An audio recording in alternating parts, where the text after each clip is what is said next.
Boa noite a todos, sejam bem-vindos à nossa casa.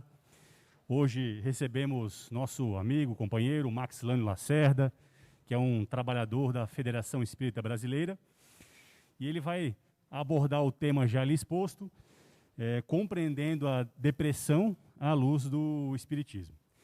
Antes de passarmos a palavra ao Max, vamos fazer uma leitura para nos auxiliar na sintonia. Livro Fonte Viva do Espírito Emmanuel, capítulo 15, Fraternidade. Nisto, todos conhecerão que sois meus discípulos, se vos amardes uns aos outros. Jesus está em João, capítulo 13, versículo 35. Desde a vitória de Constantino, que descerrou ao mundo cristão as portas da hegemonia política, temos ensaiado diversas experiências para demonstrar na Terra a nossa condição de discípulo de Jesus. Organizamos concílios célebres, formulando atrevidas conclusões acerca da natureza de Deus e da alma no universo e da vida.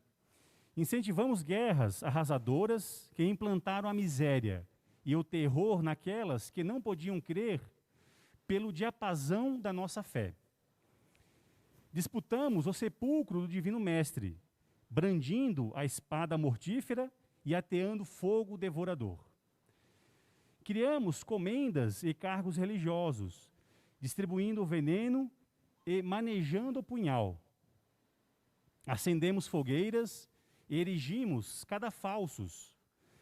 Inventamos suplícios e construímos prisões para quantos discordassem dos nossos pontos de vista. Estimulamos insurreições que operaram o embate de irmãos contra irmãos, em nome do Senhor, que testemunhou na cruz o devotamento à humanidade inteira. Edificamos palácios e basílicas, famosas pela suntuosidade e beleza, pretendendo reverenciar-lhe a memória, esquecidos de que ele, em verdade, não possuía uma pedra onde repousar a cabeça. E ainda hoje alimentamos a separação e a discórdia, erguendo trincheiras de incompreensão e animosidade, uns contra os outros, nos variados setores da interpretação. Entretanto, a palavra do Cristo é insofismável. Não nos faremos titulares da Boa Nova simplesmente através das atitudes exteriores. Precisamos, sim, da cultura que aprimora a inteligência, da justiça que sustenta a ordem, do progresso material que enriquece o trabalho e de assembleias que favoreçam o estudo. No entanto, toda a movimentação humana, sem a luz do amor, pode perder-se nas sombras. Seremos admitidos ao aprendizado do Evangelho, cultivando o reino de Deus que começa na vida íntima. Estendamos assim a fraternidade pura e simples, amparando-nos mutuamente. Fraternidade que trabalha e ajuda, compreende e perdoa, entre a humildade e o serviço que asseguram a vitória do bem. Atentamo lá, onde estivermos, recordando a palavra do Senhor, que afirmou com clareza e segurança: nisto todos conhecerão que sois meus discípulos, se vos amardes uns aos outros. Vamos à prece.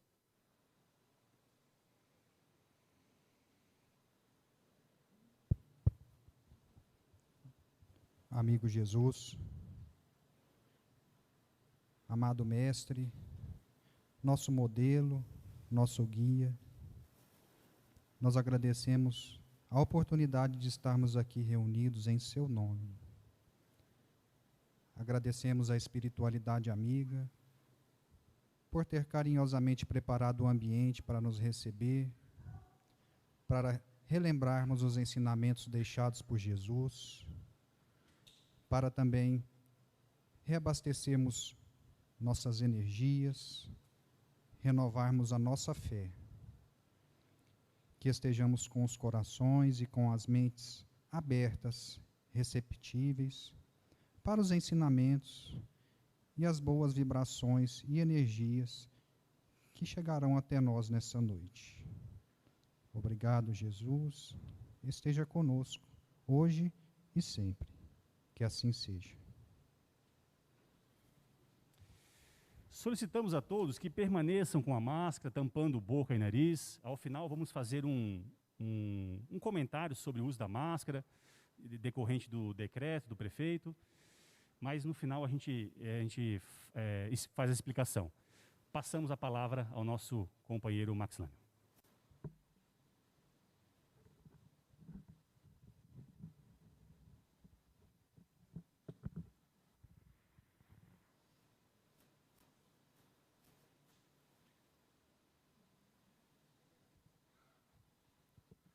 Boa noite a todas, boa noite a todos. Que a paz do nosso doce Rabi, da humilde Galileia, permaneça em nossos corações, hoje e sempre. O assunto que nós iremos examinar nessa noite é um dos mais graves da atualidade. É um dos mais graves, sobretudo porque nós ainda não sabemos lidar na academia científica com este assunto. Temos paliativos, mas não temos soluções que erradiquem o problema em definitivo. E nós vamos compreender por que isso ainda não é possível ao longo de nossa exposição. E é a nossa amiga Joana de Ângeles que diz que nós vivemos um grave momento na história da humanidade, sobretudo colocada em expoente agora nos últimos 2 anos em que fomos levados a recolher-nos. Diz a Joana de Ângeles que a sociedade terrestre vive um grave momento na área da saúde emocional e comportamental. O assunto que nós estamos tratando envolve o comportamento, envolve as emoções. E nós vamos ver que o que leva-nos à depressão é alguma raiz que afeta a emoção, alguma raiz que afeta o comportamento. Apresentando-se em caráter pandêmico, a depressão avassala os mais variados segmentos sociais, arrastando verdadeiras multidões ao terrível distúrbio de conduta. Veja que é uma pandemia que não tem o mesmo foco que a pandemia que a morte torna-se visível, como a que estamos vivendo pelo coronavírus. Essa pandemia, ela é silenciosa, ela se oculta nos lares, ela às vezes se oculta em condições que nós nem suspeitávamos que o portador dessa pandemia estava por ela avassalado. Então, para que nosso estudo tenha aquilo que nós chamamos de essência, para sabermos como lidar com isso, porque não adianta estudar e não saber o que fazer. Aí nós vamos ficar com parte da lição apreendida, e nós precisamos ter condições de tratar o mal na raiz. Então nós vamos nos perguntar de início, qual é a gênese da depressão? Qual é a causa? De onde ela vem? Como ela se origina? Nós vamos de imediato dizer que ela é uma enfermidade. É uma enfermidade com 2 faces, psicossomática. Ela afeta o psiquismo e afeta o reflexo do psiquismo no corpo, e o corpo afeta o reflexo no psiquismo, como iremos verificar. Então, o tratamento não pode se dar, ou pelo menos não deveria se dar, só atendendo às demandas corporais, neuronais. Para que a gente possa entender isso, a dona Joana de Ângeles, espírito, construiu uma imagem que nós aqui vamos utilizar dela, como se nós pudéssemos ter um objeto, por exemplo, um relógio mecânico, em que tudo funciona perfeitamente quando todas aquelas partes que compõem o relógio estejam funcionando, cada uma fazendo a sua parte de forma harmônica. A palavra aqui é harmonia entre as partes, porque o equilíbrio entre as partes, das partes como um todo, é que define a harmonia de qualquer coisa, inclusive do ser humano. E diz ela que, do mesmo modo, a depressão tem a sua repercussão orgânica ou vice-versa. Um equipamento desorganizado não pode produzir como seria de desejar. Então, um relógio que está com um problema em um dos seus mecanismos deixa de fornecer as horas na precisão correta, ou pode mesmo deixar de funcionar em definitivo. Tal como o relógio, numa analogia simples, não obstante pedagógica, nós temos o corpo com vários componentes que são fisiológicos, mas que estão dentro do campo do psiquismo também. Assim, o corpo em desajuste leva a estados emocionais irregulares. Estados emocionais irregulares. Muita atenção, porque se você tem o hábito na sua vida de ter o estado emocional equilibrado, e você começa a se perceber, ou alguém da sua família, ou alguém próximo de você, que esse estado emocional começa a ter alterações, é uma luz que se acende. É uma das maneiras de começar a perceber como detectar o problema antes que ele se instale em definitivo. Tanto quanto esses produzem sensações e enarmonias ou desarmonias perturbadoras na conduta psicológica.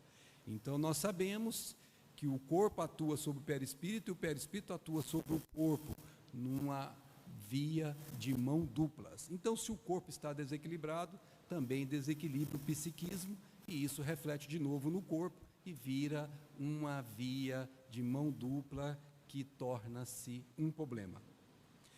Então, quando nós sabemos que afeta a conduta psicológica, assim nós podemos dizer que pode-se afirmar que a depressão é a ocorrência que se manifesta como um distúrbio do todo orgânico. O organismo todo sofre esse distúrbio e resulta de problemas do quimismo neuronal com a falta de alguns neurocomunicadores. A falta de alguns neurocomunicadores, notadamente aqueles que são responsáveis pela alegria, pelo bem-estar, pelo afeto, alguns reflexos desses neurocomunicadores, tais como a dopamina, a serotonina e a noradrenalina. Então, nós percebemos aqui que o corpo orgânico desestabilizado à maneira do relógio em mau funcionamento tem as suas transmissões afetadas por alguma razão. Então, esses neurotransmissores estão, de alguma forma, prejudicados por alguma razão. E quando eles estão prejudicados, eles deixam de fazer o papel que lhes compete no cosmo orgânico. E uma vez que isso não é feito, a alegria começa a não mais existir, o bem-estar começa a não ser mais experimentado, e o afeto que antes as pessoas expressavam umas com as outras, notadamente com os mais próximos, também deixa de ser registrada a miúde. Aqui nós precisamos observar, esses três também são elementos de detecção. Se a pessoa tinha uma alegria que era até contagiante, começa a não tê-la mais, atenção, uma luz amarela se acendeu. O mesmo se reflete no bem-estar e o mesmo se reflete no afeto. Então, nós estamos vendo aqui que temos sinalizadores que podem levar-nos à conclusão que a depressão está a caminho.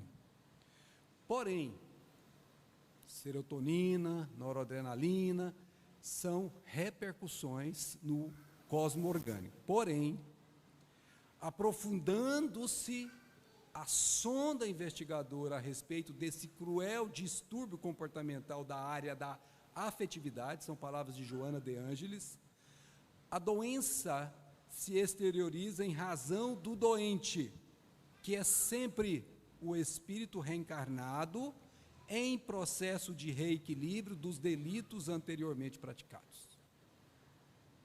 Para alguém que se aproxime pela primeira vez do espiritismo, pode parecer algo que choca. Mas para alguém que sabe que existe uma lei que se chama lei de causa e efeito, isto é esperado. Para alguém que conheça um pouco de evangelho, lembrará de Jesus, quando ele diz: atira a primeira pedra aquele que estiver sem pecado. O que significa isso? Que nenhum de nós, num planeta de expiações e provas, salvo ele que veio aqui, Jesus, nenhum de nós está livre de ter errado. Aliás, o erro é inerente ao aprendizado do Espírito. Como é que eu vou saber que a rocha é dura e a água é mole se eu não tocar na rocha e se eu não tocar na água? Como é que eu vou saber diferenciar o vermelho do verde se eu não os conhecer? Como é que eu vou saber diferenciar o bem do mal se eu não os conhecer e não os compreender? É necessário que o Espírito experimente para que ele possa fazer escolhas. Porque é inerente ao Espírito o livre-arbítrio. O pai jamais violenta a consciência dos seus filhos, deixa-lhes a decisão em suas próprias mãos. Nós vamos nos lembrar facilmente da parábola do filho pródigo. Pai, dá-me a parte da herança que me toca. O pai nem pergunta: para que, meu filho? O que você vai fazer? O pai simplesmente concede parte da herança que nem lhe toca, na verdade, porque ele não é detentor dela. O detentor é o próprio pai, ele só seria detentor dela por herança depois que o pai falecesse, mas mesmo assim, o pai, na figura que Jesus expressou, concede a herança, porque sabe que os filhos que estão neste caminho estão incursos em experiências que farão com que ele, mais cedo ou mais tarde, aprenda.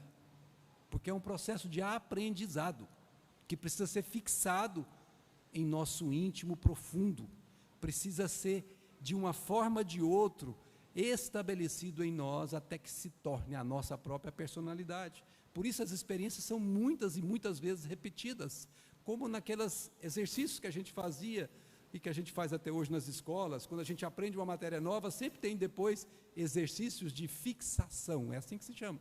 A gente tem que repetir. Então o erro não tem problema nenhum, porque o erro é inerente ao aprendizado. O problema é quando a criatura sabe que está errando, ela já sabe que a rocha é dura e já sabe que a água é mole, mas ela dá um murro na rocha e ela vai se machucar. Ela se machucou deliberadamente por si mesma, porque deliberou fazer isto, quando o certo seria não fazê-lo. Então, as nossas decisões, que foram necessariamente influenciadas pelo meio, não obstante nos dão a condição de manter a decisão certa, independente do meio, são nossas. Então, esses delitos anteriormente praticados, é inerente a cada um de nós. Muitos daqueles que se julgam anichados nas virtudes, que se parecem superiores, atenção, Emmanuel diz que esses são apenas espíritos aguardando em moratória a hora de facear com seus cobradores do mundo. Mas cedo ou mais tarde, terão que se colocar de frente com a situação que precisa resgatar e terão que resolver o problema. Nós vamos perceber que a depressão está associada a complexo de culpa, está associada a remorso pelo que fez lá atrás e que hoje sabe que não deveria tê-lo feito, mas normalmente está associado também com aquele que não quer ainda facear os seus cobradores, que ainda não quer literalmente reparar o dano. Por isso, a depressão tem a sua gênese no espírito. Os neurotransmissores são consequência do espírito desequilibrado, que reencarna com alta dose de culpa, são palavras de Joana de Ângeles, quando renteando no processo da evolução sob fatores negativos que lhe assinalam a marcha e de que não se resolveu por liberar-se em definitivo. É aquela pessoa indecisa que sabe que errou, mas tem medo ainda de corrigir. Muitos abortos espontâneos são espíritos que desistem com medo de não dar conta daquilo que eles têm que vir fazer. Muitos. Não tem nada a ver com a mamãe, não tem nada a ver com o papai, é um problema deles. aí eles voltam, reforçam um pouquinho, fortalecem, aí sim, conseguem reencarnar com mais segurança, para ter mais chance de conseguir cumprir aquilo que planejou lá no plano espiritual. E uma das coisas que se planeja no plano espiritual, quando se deve, é o ressarcimento. A criatura tem que quitar-se com a consciência cósmica, quitando-se com a sua própria consciência, porque não haverá harmonia entre a parte e o todo, se ele não estiver vibrando na frequência, no diapasão do Senhor da vida. Mas por que isso é assim? Você pode me perguntar, nós podemos nos perguntar. Por quê? Por que essas coisas funcionam assim? Por uma razão muito simples, porque o espírito é um viajor incansável da imensa estrada das reencarnações, fazendo aquelas experiências a que nos referimos. As experiências vão ficando cada vez mais sutis, quanto mais ele se eleva espiritualmente, vão ficando menos grosseiras e mais sutilizadas, até um dia ele não ter mais necessidade de experiência alguma e poder se libertar da escola da vida, que é a matéria. Aí então ele dirá para si mesmo que poderá ver Deus. Por quê? Porque ele estará depurado. Portanto, é racional, e Joana de Ângeles reforça isso, que o seu comportamento esteve adstrito, esteve muito ligado, muito preso aos impositivos do primarismo, por onde jornadeou, por onde passou por muito tempo. Se nós conhecermos um pouquinho a doutrina espírita, nós vamos encontrar no Evangelho segundo o Espiritismo um capítulo que trata sobre os mundos. E a Terra está no segundo estágio. Nós já passamos pelo mundo primitivo, que é o que Joana de Ângeles está se referindo. E nós entramos aí no mundo de expiações e provas, não tem muito tempo. Estamos começando os albores para o mundo de regeneração, que ainda será um mundo em que o mal existirá, mas não mais prevalente, em definitivo, como é hoje. Então, esse processo de ter experimentado as experiências, muitas vezes teimosas, que tentamos repetir, esculpe em nós, dentro de nós, os danos que nós mesmos criamos para nós. Porque o perispírito registra tudo. Tudo o que fazemos, tudo o que falamos, tudo o que pensamos, e tudo isso envolvido por um sentimento, está registrado no perispírito. E se isso que nós falamos, que nós fizemos, ou que nós pensamos, traumatizou num processo de complexo de culpa, nós teremos o perispírito desequilibrado. Então, quando renasce esse espírito desequilibrado, o self, o que é o self? Joana de Ângeles usa essa linguagem de Jung, que quer dizer nada mais que o si mesmo, do amar ao próximo como a si mesmo, ou seja, o seu eu profundo, porque o ego é o seu eu externo, aquilo que é a sua essência. Você muda de encarnação, você muda de nome, você muda de corpo, mas a sua essência, que é o self, continua, e por onde você for, você leva essa sua essência. Então, quando ele renasce, quando esse espírito que está em dívida com a própria consciência e com a consciência cósmica, ele é assinalado, ele é marcado pelas heranças pregressas, anteriores, no momento em que se dá a fecundação. Esse é o procedimento, esse é o mecanismo divino que faz com que você imprima no corpo físico os desajustes que estão localizados no corpo espiritual. Mediante esse perispírito, então, nós vamos ter cada célula assimilando os equilíbrios ou os desequilíbrios que carregamos em nós como espíritos. Porque esses são os fatores necessários para a evolução do ser, porque nenhum ser avança enquanto está ainda carregando complexos de culpas. É necessário que ele se liberte desses complexos de culpa para que ele possa ascender de forma livre. Então, são necessários a evolução do ser, que oportunamente, uma vez impressos no corpo, manifestarão, naqueles casos de culpa, especialmente também naqueles casos de mágoa, que é um veneno, de desrespeito por si mesmo, de autocídio, aqueles casos que houve suicídio anterior, e outros desmandos. Ela não listou todos, mas ela usou um termo aqui muito importante: desmando. Senhor, qual o mandamento maior?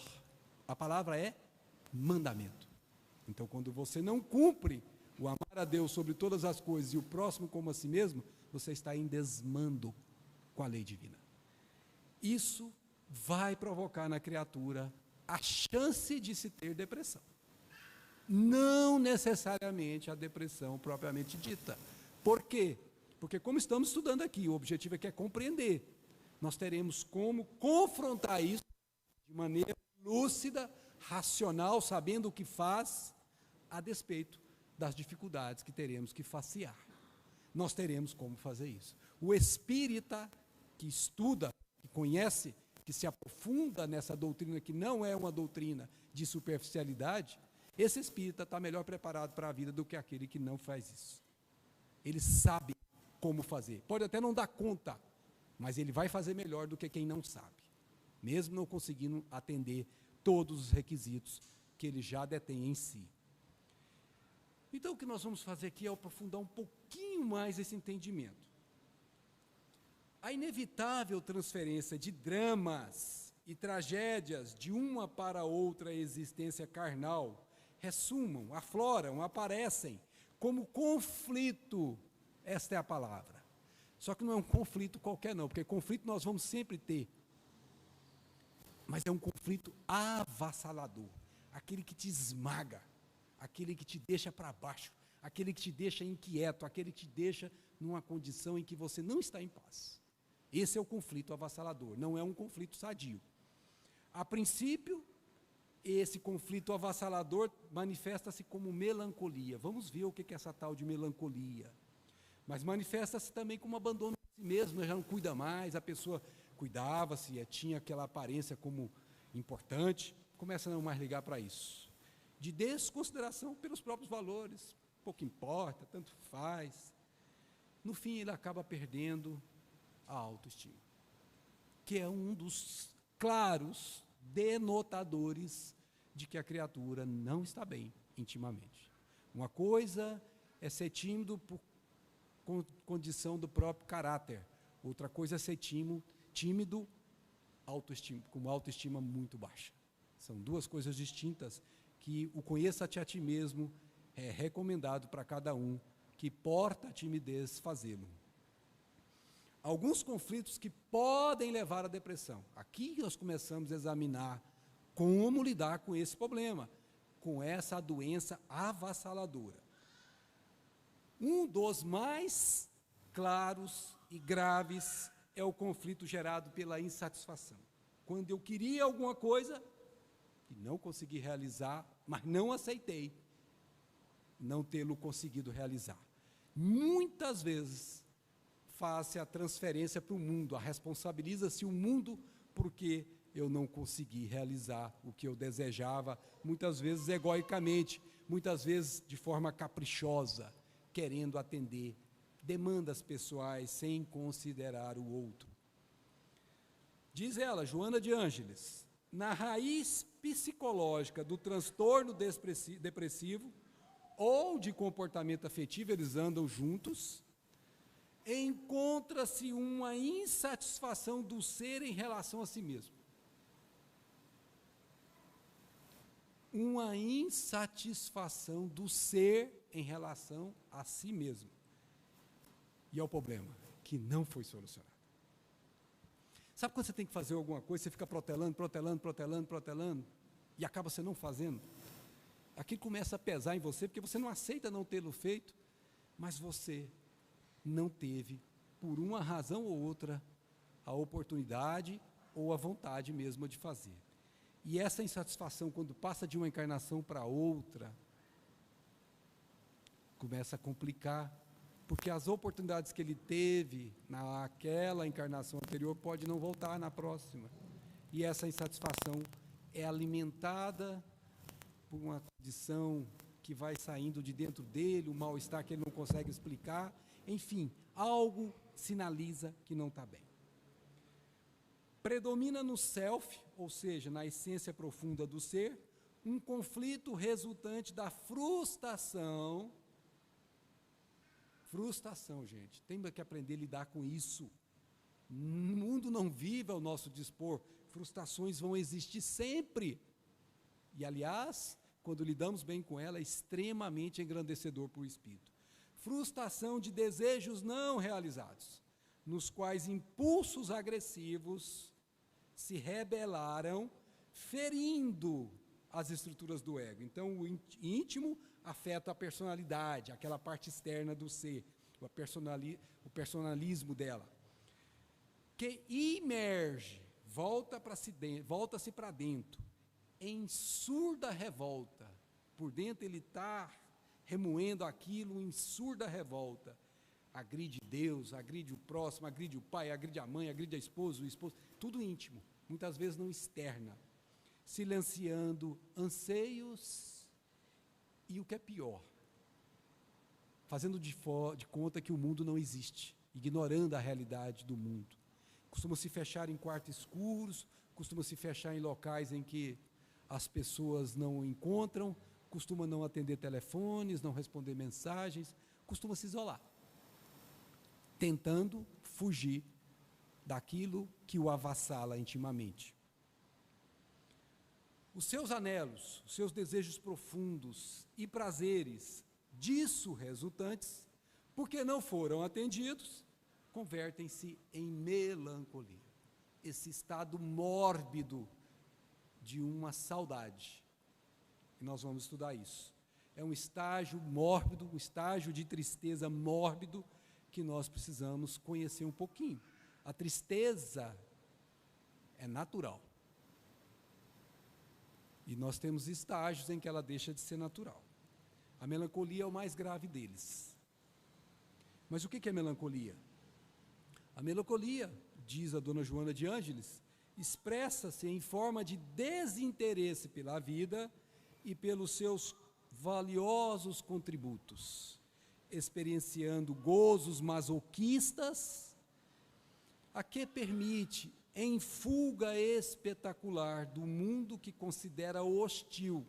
Por quê? Porque não atendeu às exigências caprichosas dessa criatura. Ela acha que o mundo tinha que resolver o problema dela. Como o mundo não está nem aí para ela, ela revolta-se, numa surda revolta, imergindo em si mesma.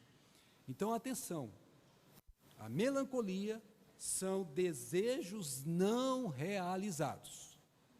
E ao contrário da nostalgia. A melancolia é sempre uma doença, a nostalgia nem sempre. Pode a nostalgia proceder de existências passadas do espírito, ou pode ser de ocorrência atual. Eu sou filho dessa cidade abençoada. E eu me lembro quando tinha 13 anos, minha esposa que não me escute aqui agora, vocês não contem para ela, por favor. Foi a primeira namoradinha que eu tive. E tinha uma música, na minha época, eu sou bem antigo, os mais antigos vão lembrar, chamava-se Flying. Não sei aqui, aí tem gente que já começou a lembrar, declarando a idade como eu aqui.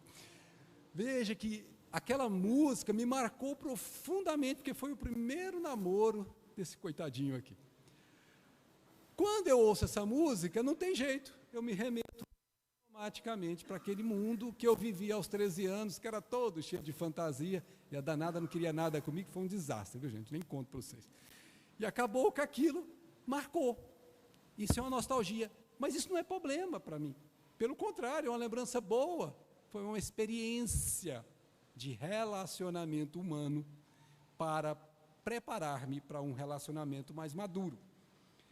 A nostalgia, portanto, reflete evocações inconscientes, que no meu caso foram acordadas pela música, que parecem haver sido ricas de momentos felizes. Durante um tempo foi, até ela falar assim, tchau. Até esse momento foi feliz, que não mais experimento. Que não mais experimentam. Você não pode repetir aquelas sensações que você teve, aqueles movimentos que foram tão gostosos para você.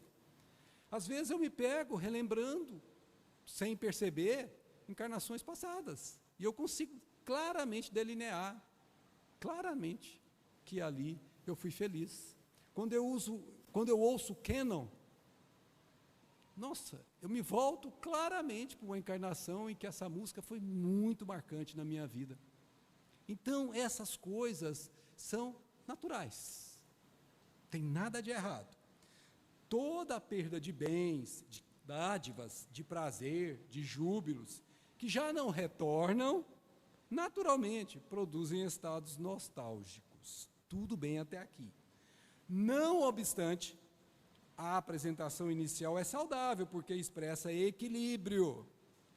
Quando, porém, aqui é que é o problema, quando, porém, se incorpora ao dia a dia, gente, aquela menina não sai da minha cabeça até agora, eu estou aqui falando com vocês, não sei como eu estou conseguindo, aí eu estaria doente, porque eu só estaria pensando naquela menina que foi a minha namoradinha dos 13 anos. Isso seria doentio, e geraria tristeza e pessimismo e provavelmente amargura. Por que ela me deixou? Oh, Jesus! Sabe essas coisas? Está no campo da emoção, do afeto. Torna-se distúrbio quando acontece isso, que se agrava na razão direta em que reincide no comportamento emocional. Na medida que eu vou fazendo isso, isso vai fixando. E quando fixa, em definitivo, aí dá trabalho para tirar. Nós vamos ver sobre isso. A depressão, diz Joana de Ângeles, é sempre, são palavras dela, não tem margem para dúvida, uma forma patológica do estado nostálgico. Então, melancolia é lembrar de algo que eu não consegui satisfazer. Nostalgia é lembrar de algo que eu consegui satisfazer, mas que eu quero de novo, custe o que custar. De novo, nos dois estados, um não satisfeito nos meus próprios desejos, o outro satisfeito, mas querendo de novo viver aquilo que não é mais meu, não me pertence. Ambos são estados egóicos, estados de caprichosos da personalidade do indivíduo. Isso é doentio. Mas há também, além desses processos que nós geramos conflitos por não realizar ou por ter realizado certos desejos, nós temos também um luto, gente, que é natural. Esse sentimento é inevitável. Se não for assim, a pessoa que não experimenta luto, ou não tem nenhuma relação de sentimento com a pessoa que está ali sendo devolvida ao mundo espiritual, ou ela está embotada em seus sentimentos. Porque quem tem os sentimentos naturais vai experimentar inevitavelmente, por quê? Porque fere a sua essência divina. Aquela pessoa era cara para você de alguma maneira, ante a ocorrência da ida dela. Porque ela foi tirada de você sem te pedir perdão. Ninguém veio dizer, estou levando a sua mãe, estou levando sua esposa, estou levando seu filho. Ninguém vem te falar isso. Simplesmente leva. E você tem que lidar com isso. O lidar com isso pode ser um problema. Ou geradora de consciência de culpa. Quando? Quando sucede imprevista, sem chance de apaziguamento de inimizades. Sabe aquele pai e aquele filho que não se fala há 25 anos? E ele tem uma vontade imensa de falar para o filho, e o filho tem uma vontade imensa de falar com ele. Ambos têm uma vontade imensa de se pedirem desculpas, perdão. Mas são tão orgulhosos, são tão estúpidos no seu orgulho, que isso é uma estupidez, com todo perdão, a minha expressão, que eles protelam, e 25 anos se foram protelando, e não tiveram a coragem moral,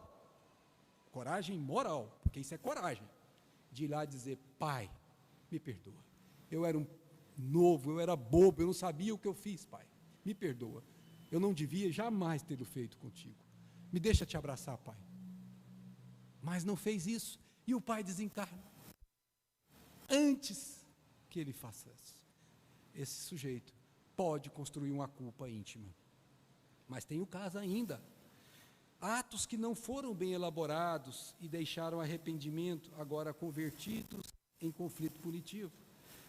As coisas que eu queria fazer, por exemplo, por um filho, e eu trabalhava tanto, que eu nunca tinha tempo, sempre protelava, não filho, eu vou te levar para aquela viagem que você tanto quer, eu vou te levar, mas vem o mundo espiritual e leva-o antes de mim. Eu vou voltar-me intimamente e dizer, meu Deus, eu podia tanto ter feito isso para o meu filho, mas eu fui idiota, fui bobo, fui estúpido, voltei-me para o trabalho, e esqueci meu filho, e agora eu não tenho mais como levá-lo lá. Isso pode gerar um processo de conflito. Mas também tem o conflito das perdas de maneira geral, perdas como o trabalho profissional, a perda de algum afeto que preferiu seguir adiante, sem prosseguimento da vinculação até então mantida, abrindo espaço para a solidão e a instalação de conflito de inferioridade. Uma pessoa vai embora da sua vida, se você não souber lidar com isso, pode causar um problema. A perda de um objeto de valor estimativo ou monetário. Qualquer tipo de perda produz impacto aflitivo, perturbador, é natural isso. Agora, demora-se algum tempo, que não deve exceder de 6 a 8 semanas, o que constitui fenômeno emocional saudável. No entanto, quando prolonga-se, agravando-se com o passar do tempo, torna-se patológico e vai exigir terapêutica. Tem a perda, os problemas também que podem gerar depressão por choques externos, que aí não tem a ver com psiquismo. Um acidente, agressões perversas, traumatismos cranianos, todos eles contribuem para o surgimento do transtorno da afetividade, por influenciarem os neurônios. E tem ainda os conflitos de origem perinatal, quando o self, ou seja, o ser profundo em fixação no conjunto celular, experimentou a amargura da mãe que não desejava o filho. Uma mãe que rejeitou o filho causa o trauma no filho, se o filho não for um espírito já evoluído. Do pai violento, dos familiares irresponsáveis, das brigas domésticas, da insegurança no processo da gestação, aquele medo de ser abortado, tudo isso pode traumatizar, tudo isso pode imprimir sucos profundos que se irão manifestar mais tarde como traumas, conflitos, transtorno de comportamento. E, por fim, os conflitos de sintonia. Encursa a sua consciência em culpa de qualquer natureza, elabora clima psíquico para a sintonia com outras mentes fora do corpo somático, que se sentem dilapidadas e, sendo incapazes de perdoar ou de refazer o próprio caminho, aspiram pelo desforço covarde e insano, produzindo sórdidos processos de parasitose espiritual, de obsessões perversas. Muitas vezes, alguns suicídios são provocados por obsessores, sem que aquele que cometeu o suicídio desejasse realmente fazê-lo. Então, a depressão aqui passa a se associar com a obsessão.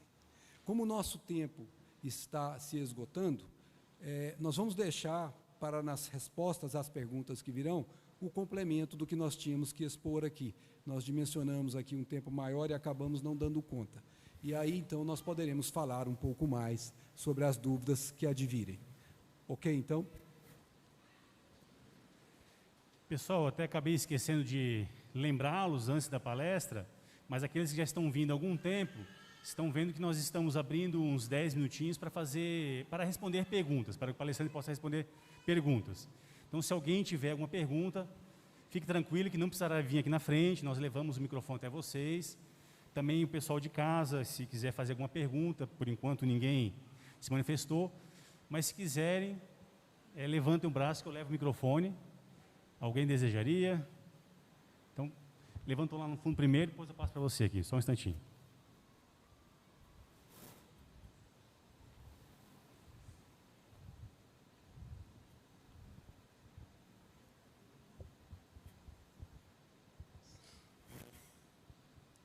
Então, a pergunta que eu gostaria de fazer, eu comecei a frequentar recentemente a instituição espírita, né? O senhor disse que se lembrava com a música Canon de encarnações passadas, e se é possível a gente que está aqui lembrar de encarnações passadas, alguns traumas do passado, de vidas passadas, não influenciariam a vida atual nossa? Na verdade, ninguém que está encarnado, ninguém, absolutamente ninguém, se lembra de todo o passado. Quando acontece isso, são impulsos da câmara do subconsciente escuro que, de alguma forma, emitem seus raios, que alcançam a câmara clara da consciência, e você tem noção de algum pedacinho muito sutil de um passado seu. Então você consegue fazer com base no que você é. Kardec tem uma frase muito bonita que diz assim: não é preciso saber quem fomos, basta saber quem somos. Então, pelas minhas predisposições, pelo meu jeito de ser, pelo meu caráter, eu consigo, de alguma forma, articular respostas a uma emissão dessa. E eu consigo associar certas situações. E quando elas vão se somando, elas vão se confirmando. E algumas vezes, os nossos próprios benfeitores nos dizem. Por exemplo, eu experimentei uma encarnação como árabe, no Islã. Eu já estive no Islã. O meu benfeitor, ele me revelou o seu nome, e ele era um árabe. E ele disse que eu também estive lá com ele durante um tempo. Então essa foi dita para mim, mas eu não sei o que eu fiz lá, não sei o que tem vinculado a lá, então nada daquele passado me constrange no presente, eu só sei que existe. Se algo foi constrangedor e não me convém vivenciar isso aqui agora, isso está reprimido naturalmente para o meu próprio bem. Então, aqui nós aproveitamos para poder lembrar que a regressão de memória que tem sido feita em alguns locais, por algumas pessoas despreparadas, feitas com o intuito apenas de saber quem você foi, é um grave erro, porque você pode acordar um drama que estava velado por necessidade para que você recomeçasse uma outra encarnação, sem a influência daquele drama que vai te afetar agora na nova encarnação. Lá em Brasília aconteceu um caso de um casal, totalmente despreocupado dessas coisas espirituais, fez isso. E acabou descobrindo ela que ele havia assassinado-a. Eles viviam 15 anos super bem. No dia que ela soube disso, adivinha o que aconteceu? Eu dormi com esse assassino na minha cama. Então veja que essa revelação só trouxe problemas. Separou o casal, que tinha uma oportunidade de se reajustar entre si, e não reajustou-se mais. Agora, a terapia de vidas passadas, chamada TVP, com fins medicamentosos, sim, essa é bem-vinda, e quem faz isso tem conhecimento, normalmente é um espírita, como por exemplo Alberto Almeida faz isso, e que vai lá no ponto neofrágico que está atrapalhando a vida daquela pessoa no presente. Aqui está repercutindo com tanta intensidade, ele leva a pessoa a reviver aquele momento, e aí ele depura aquele momento fazendo terapias, fazendo a pessoa, naquela personalidade que ela viveu, rever aquela situação e digerir aquele problema de maneira racional. Repete-se várias sessões para conseguir isso e acaba livrando a pessoa de um drama que está atrapalhando. Salvo esses casos, todo o meu coração, não faça. Você falou sobre perdas, problemas de sintonias, né, várias causas da depressão. E me surgiu a dúvida quando acontece a depressão pós-parto, porque aí seria, na verdade, a mulher recebeu uma vida, recebeu um bebê, e ela desenvolve a depressão pós-parto. Nesse livro, a Joana de Ângeles chega a esclarecer, à luz do Espiritismo, a causa da depressão pós-parto? Sim, a relação entre a mãe e o filho e a mãe, e do filho também com o pai, às vezes até com avós, é muito mais complexa do ponto de vista espiritual do que a gente habitualmente nivela por baixo.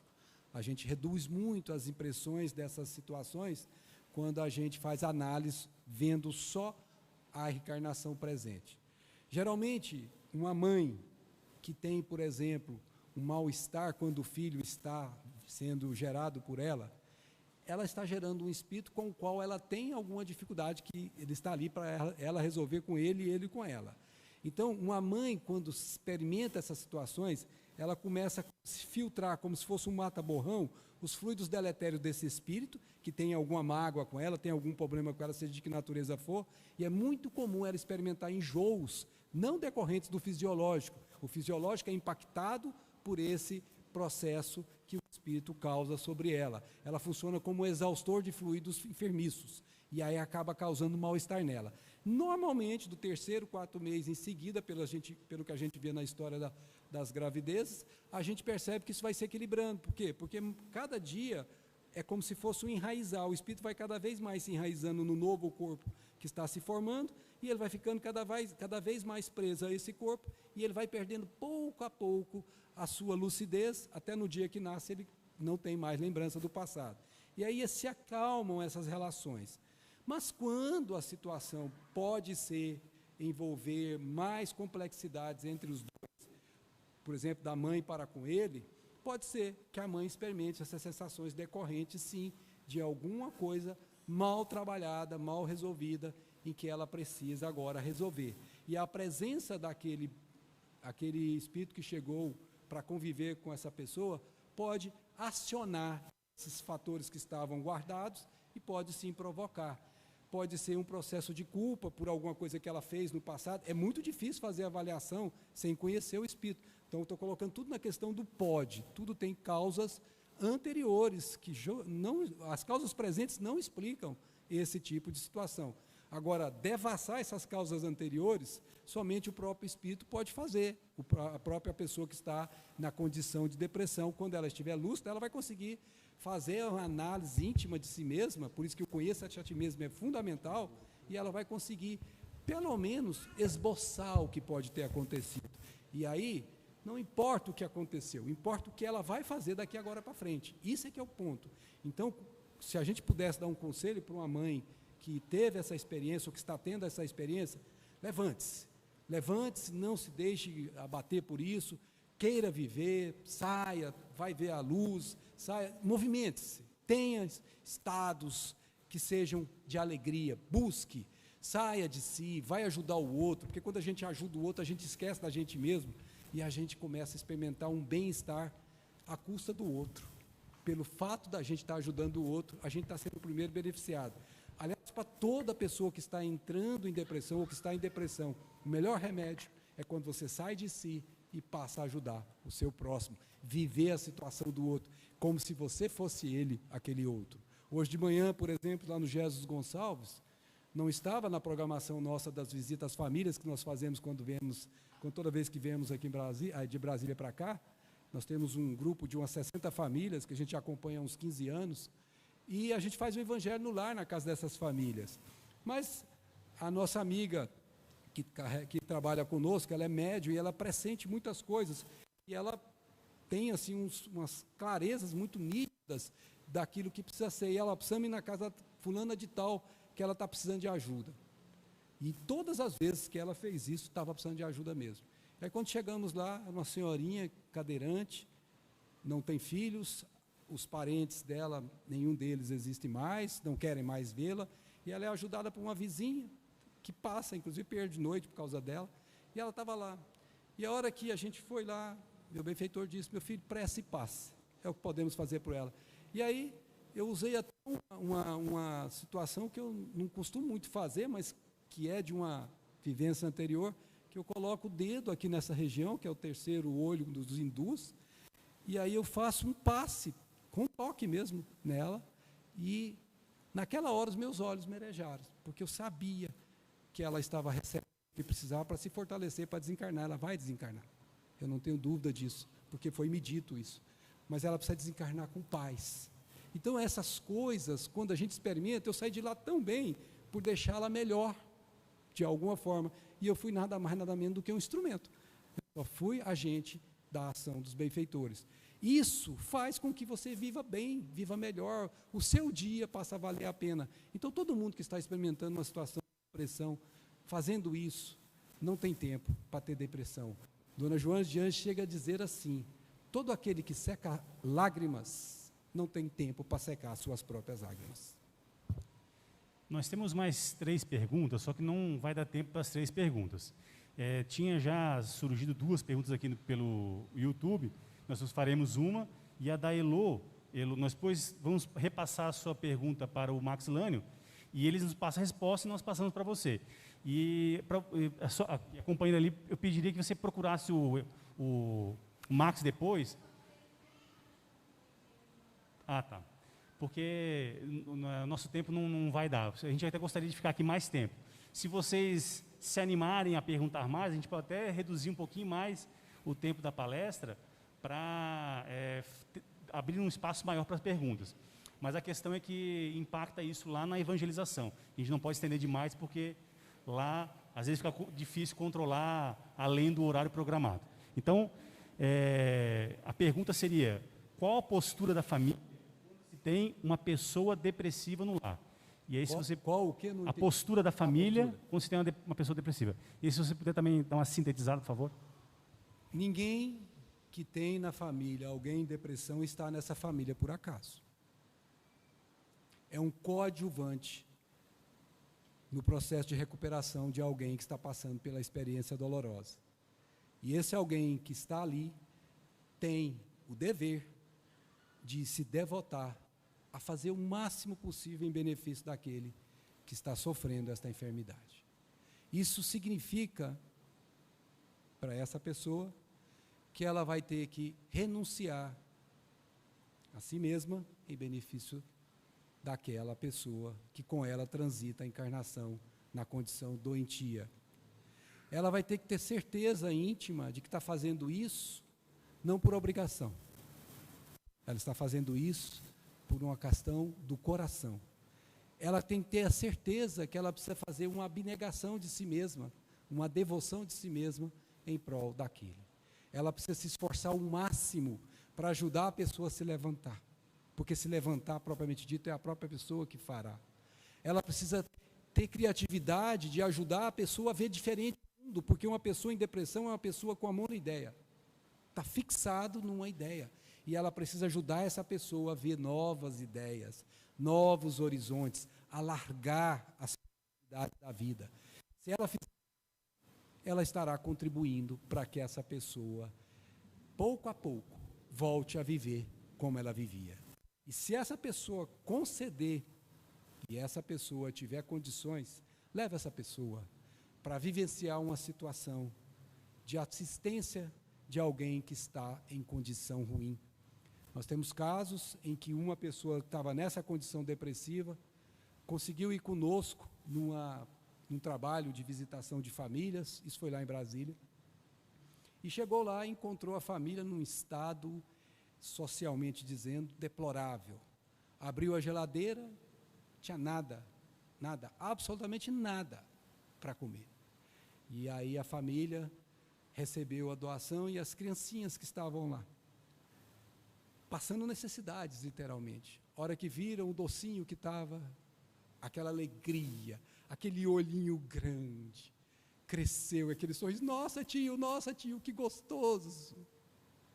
Essa pessoa não falou nada, mas logo começaram a sair lágrimas. Quando terminou, teve mais fatos, mas para resumir é isso. Ela chegou e disse, meu Deus, meus filhos têm tudo, eu tenho tudo. E essas pessoas não têm nem o que comer. E eu dou-me o direito de ter esse comportamento doentio. A pessoa já tinha consciência que ela poderia sair do comportamento doentio, mas dependia do próprio esforço. E é por isso que nós precisamos lembrar que se essa pessoa puder, ela precisa buscar sair de si mesma e entrar no mundo do outro. Porque quando a gente percebe as dores dos outros, são muitas vezes muito maiores do que as nossas próprias dores. Então, ajude essa pessoa a sair de si mesmo, contribua com ela, ajude ela a ver o sol, não deixa o quarto escuro, abra a cortina, vá sutilmente, sem que ela se ofenda, mas com alegria, com aquele esforço. Muitas vezes ela vai te maltratar, ela vai te dizer palavras que você pode... Não se afete. Ela é uma doente, não sabe o que faz. Jesus estava crucificado e disse para Deus, Pai, perdoa-os, eles não sabem o que fazem. Então nós também temos que fazer esse esforço em prol daquele que está conosco, porque nós podemos ter sido causa, particularmente, da deformidade do comportamento que ela vive agora. Nós podemos ter parte no que levou ela a ser o que é hoje. E hoje nós não conseguimos saber. Mas se estamos plantados ao lado dela, alguma relação há, não tenhamos dúvida disso.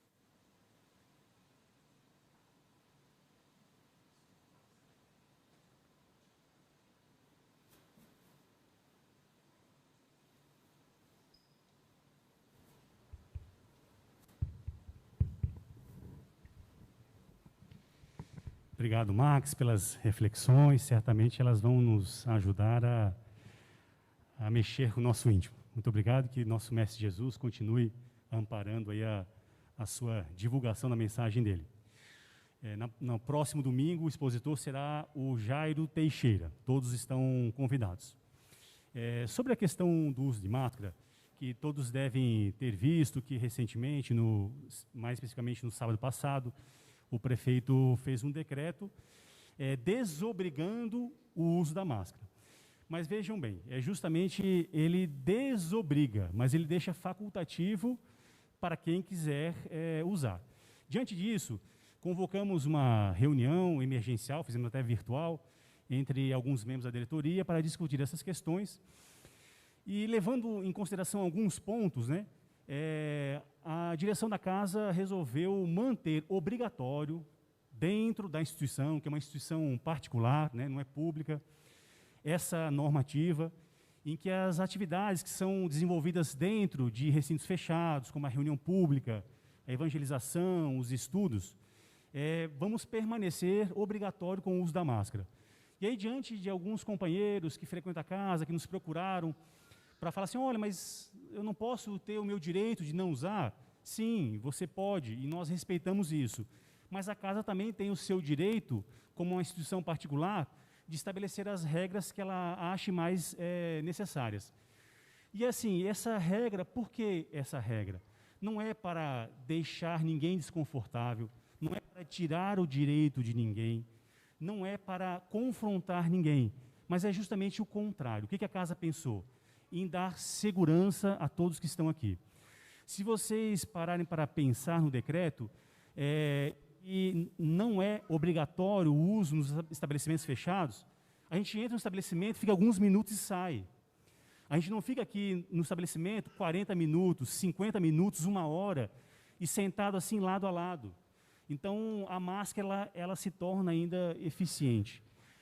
Levando essas questões em consideração, do tempo que a gente permanece aqui no salão, ou na evangelização, por exemplo, ou nos estudos, que às vezes passa de 1 hora, nos estudos é 1 hora e meia, e a distância que a gente fica, nós até, a partir de hoje, vocês devem ter observado que nós retiramos aquela questão dos lugares que eram para deixar espaçados, né, para que outras pessoas possam vir também, mas mantendo essa condição do uso da máscara. Então, a gente gostaria de solicitar a todos que vierem nas nossas atividades presenciais, sejam reuniões públicas, sejam nos estudos, na evangelização, que venham com a máscara e possam permanecer o tempo todo com a máscara na frente da boca e do nariz, por gentileza. Pedimos a colaboração. Aqueles que não se sentirem confortáveis, nós respeitamos. Porém, aí nós solicitaríamos que acompanhassem pelo nosso vídeo, pelo YouTube. Uma outra informação que nos levou a essa situação. Nós temos um grupo de trabalhadores aqui no salão, lá na evangelização. Na evangelização são cerca de 35 pessoas que compõem a equipe lá. E há, dentre os nossos trabalhadores, pessoas que ainda não se sentem confortáveis em estar trabalhando sem a máscara. E, consequentemente, não ficam confortáveis tendo pessoas sem máscara no local.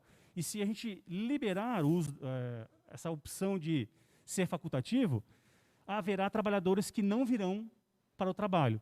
E isso vai comprometer bastante a atividade que a gente quer prestar para o público, seja aqui no salão, seja na assistência, seja nos estudos, seja na evangelização. Então, por tudo isso que foi levado em consideração, mas tenham em mente, sobretudo, pensando em vocês e pensando na equipe de trabalho, que nós decidimos, por enquanto, manter obrigatório, dentro da nossa instituição particular, o uso da máscara. Naturalmente, essa situação deve evoluir nas próximas semanas, e assim que verificarmos que isso já está mais controlado, divulgaremos novas informações e deixando de fato facultativo quem quiser usar, quem não quiser usar. Diante de tudo isso, eu solicito que possam compreender a gente e cumprir as regras da casa. Agradecemos a todos, que o nosso Mestre Jesus possa nos acompanhar e, de fato, estar presente no nosso dia a dia, que a gente possa lembrar dele no nosso dia a dia, sobretudo quando a gente tem que entender que não basta a gente só cobrar a regra, né? Mas a gente também tem que cumprir a regra. obrigado. Vamos à prece e que o nosso Mestre Jesus possa estar sempre presente em nossas mentes e em nossos corações. Então vamos, todos nós, agradecer a Deus por essa casa espírita estar de portas abertas para nos acolher, para nos proporcionar uma paz interior. Pedimos, Deus, que nesse instante Sua luz possa recair sobre cada um de nós, que possamos receber o tratamento que necessitamos, que possamos ter uma percepção de fortalecimento e sejamos capazes de sentir uma paz interior. Pedimos para sermos envolvidos com bons pensamentos durante o nosso dia a dia, que sejamos capazes de resistir aos maus pensamentos, que possamos controlar nossas más tendências. Nos momentos de dificuldade, de tristeza, quando nos sentirmos sozinhos, quando não acharmos soluções para os nossos problemas, que possamos lembrar que Deus, nosso grande Pai, deseja o nosso bem, nos ampara sempre, nunca nos abandona. Que possamos enxergar em nossa volta uma luz de esperança e que sejamos capazes de enxergar nos nossos amigos, nos nossos familiares, pessoas que possam nos amparar, nos ajudar. Que possamos ter a certeza de que não estamos sozinhos nessa existência, de que não estamos abandonados. Obrigado, Deus. Uma ótima semana a todos.